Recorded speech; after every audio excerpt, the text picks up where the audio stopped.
So ngayon ang video natin about cooking. Cooking kasi sa request ng karamihan na magluto ka naman te, kung ano yung mga pagkain dyan sa inyo, anong pinapakain mo sa pamilya mo. Ito na ang mga request ninyo. Ang ulam at pagkain sa araw na ito.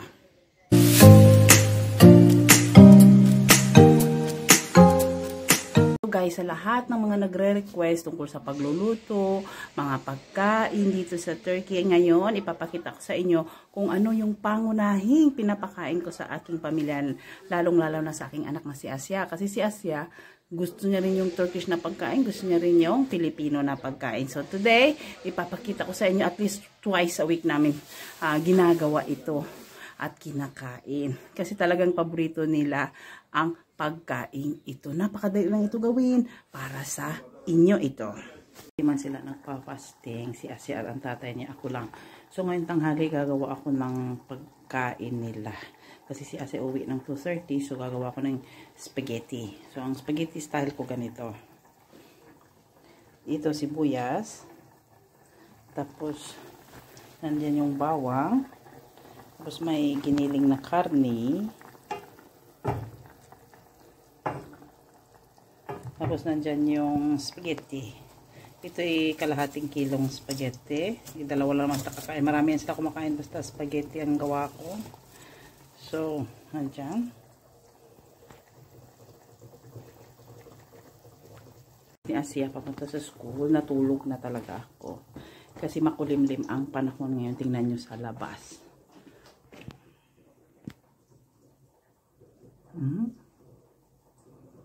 Tapos yan. Namumulaklak na yung aming tinatawag yung ano din. Hindi may ito walnut. Ito ang tawag nilang badem dito. Ayan. Yan mo namumulak na. Sabi nila cherry blossom. So yan ang cherry blossom namin. So ngayon, gisa-gisa na tayo dito ng lulutuin nating pagkain. Kasi hindi naman ako kumakain kasi nagpa-fasting nga ako. Mamaya pa ako mag-iftar sa trabaho. So ilalagay na natin yung pagkara, maraming sibuyas. Alam niyo ayan, alam po yan, ito po ay repolyo. Ayan. Ginawa yan ng tatay ni Asya. Ginawa nilang fermented na repolyo. Wala talaga kaming katulong. Kasi napaka-expensive ng mga katulong dito. Kaya, ayan, nagsikap talaga tayong luto ng pagkain ng pamilya. Kasi frozen yung karne na inilabas ko galing sa freezer. Ayan.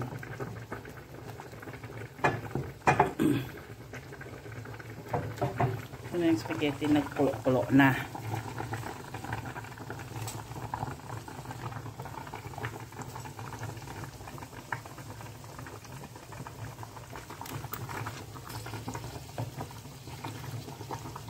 Nilagyan ko lang yan ng asin at saka oil ng kaunti para hindi magdikit-dikit.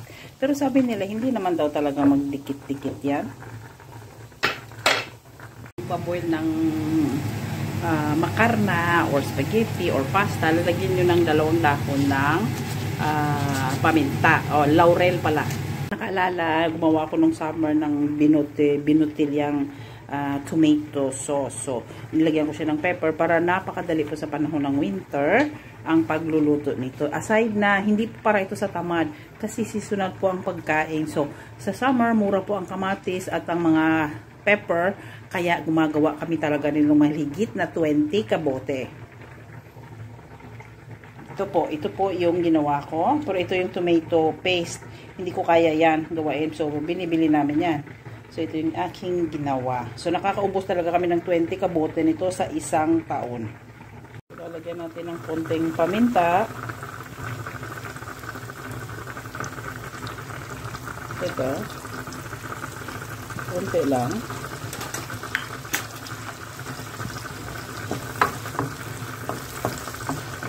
Lalagyan na natin siya ng tomato paste. So, yan ang tomato paste. Kukuha lang tayo ng ito talaga, ay pinapagawa namin sa village. Mga villagers ang gumagawa nito. Ayan, mga ganito lang karami. Tapos, kailangan daw itong igisa-gisa maigi para lalabas daw yung amoy at asin ng kamatis. Hindi ko sigurado kung kamatis to o bell pepper na paste.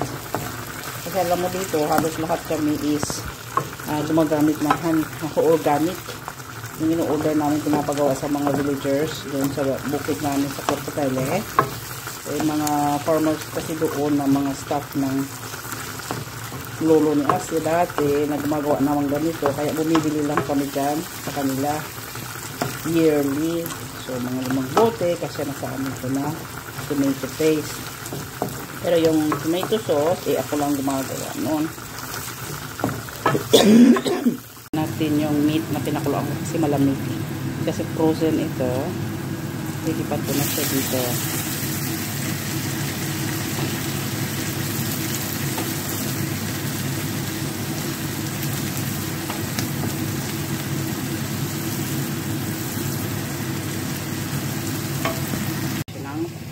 Ito yung ginawa ko noong summer.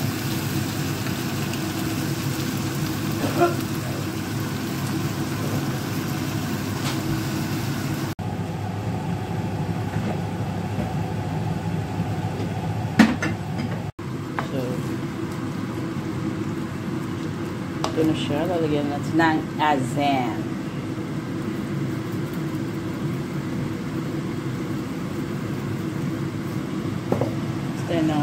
Spaghetti.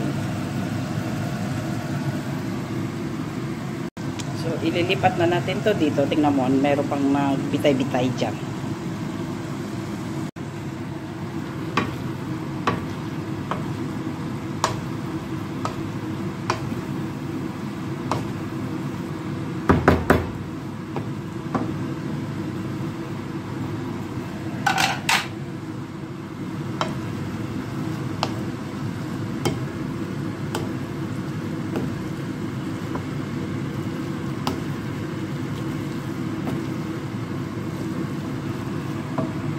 Ito ngayon, meron kaming basil na reserve.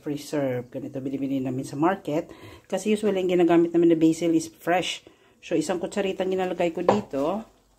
Ayan. Tapos, ihahalo-halo ko na siya. Finished product. So, antayin na lang siya na dumating galing sa school at kakain na siya ng kanyang spaghetti. See, how's the spaghetti that mommy makes? You like it?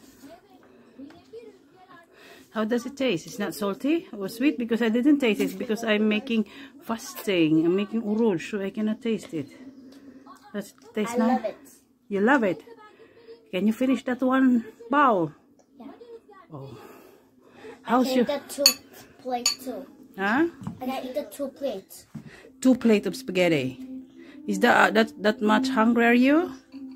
Oh, how's your school today? Good. Hmm? It's so good. It tastes so good. Yeah, I make it when I wake up at lunchtime, so I say maybe hungry. So, how's your school today? Good. So, what's good? Did you let other kids cry? Oh, that's nice. So, how it tastes? Good. Tasty. You always love what's mommy cooking, right? Yeah.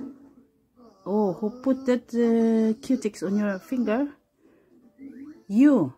Where did you made it? From my grandmother. House. That is still warm, the spaghetti? Yes. Oh. Did you eat all your food? Oh, you have money today. What did you buy? Toast. Huh? Toast. A toast. Sandwich. What did you drink? I didn't buy myself a drink because I drink only water. Drink only water. Did you eat the oranges I sliced? Yeah. You finished them? In your lunchbox? Oh. Oh, slowly. Slowly. You miss Mommy's spaghetti? You miss Mommy's spaghetti? O, ayan tong masarap talaga siya sa aking luto. Kasi kahit papano, wala naman siyang choice kundi kainin yung luto ko. Pero masarap talaga in fairness. Kasi usually organic yung... So, sit down. Ha? Where you wanna go? I'll take water. You'll take water? Okay. So, masarap talaga yung gawa ko. Usually, yung spaghetti ko talaga nasasarapan yan sila. So, yung tatay niya kumain din. Tapos, yung half nung niluto ko kanina, isang kawali, ay pupunta sa baba. So, kakain din yung aking father and mother-in-law ng spaghetti. So, I thought you will take water. I did. You go and take a water. You say hi to our subscriber? Hi. Uh-huh. And then what can you say up to them? To the people in the Philippines and all over the world? You say Ramadan Kareem, it's fasting today. Oh. You say hi to everybody. Hi. Kailangan pala magpabotox so kasi itoon ko kulot-kunot na yung aking noo. So pag ganito daw pag ipabotox ko daw ito magaganyan na. So once kasi nag-start ka ng pabotox, dahan kan halos lahat ng mukha may pabotox mo na. Ay wag na lang. Pero gusto ko talaga ito pabotox oh. Kasi parang kulubot na siya. So, yun na po ang niluto namin for today. Hope sana po may nagustuhan kayo sa mga nagre-request lagi ng luto. So, ano na po ang niluto namin for today? Ang Turkish style spaghetti. See you next week for our next video. Bye-bye! Bye-bye! At ng mga nanood ng video ito, huwag niyo po kalimutan i-subscribe para updated po kayo sa susunod nating video. Okay? Thank you so much!